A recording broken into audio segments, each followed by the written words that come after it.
Hello mga ka-reels! Kung naghahanap ka ng pampalamig na hindi lang basta matamis kundi may kwento, dumiretso ka na sa once famous buko de Halo-Halo sa Tayabas Pagbilao Road, Barangay Mate or Mate, Tayabas City, Quezon Province. Hindi po ito yung tipikal na halo-halo sa plastic cup na may yellow at milk. Isang matamis na local legend na hindi lang basta nagpapalamig, kundi parang nagbibigay ng glow up mula sa loob nito.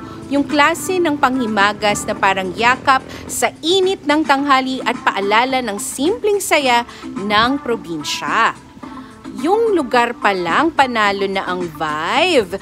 Probinsyang presko. May mga nipa huts, puno, mga halaman, at simpleng ambience na para kang binigyan ng chance huminga mula sa ingay ng syudad.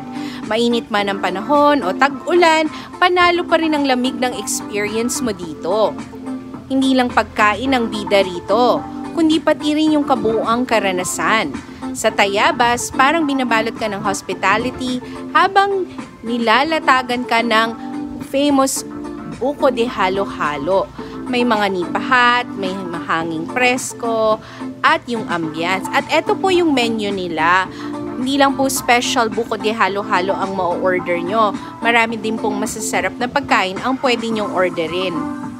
At syempre, pwede rin po kayo mag-relax dito dahil open yung kanilang mga nipa huts or cottages for Airbnb.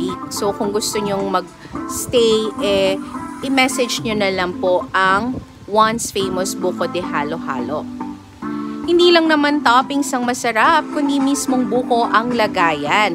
Literal po na nasa loob ng niyog ang halo-halo mo. At ang yelo, pino, at malambot, hindi yung parang durog na bato. Parang niyayakap ng yelo ang bawat sahog. So kahit po rainy season na, talaga namang masarap ang halo-halo.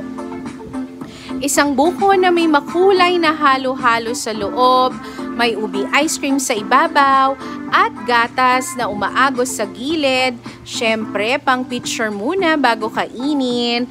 Galing ka man sa Lukban o Lucena, ito ang perfect pit stop para mag-recharge.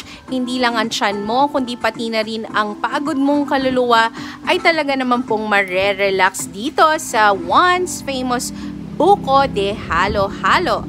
I hope you can try it soon. Thank you guys for watching. Please like, follow, and share.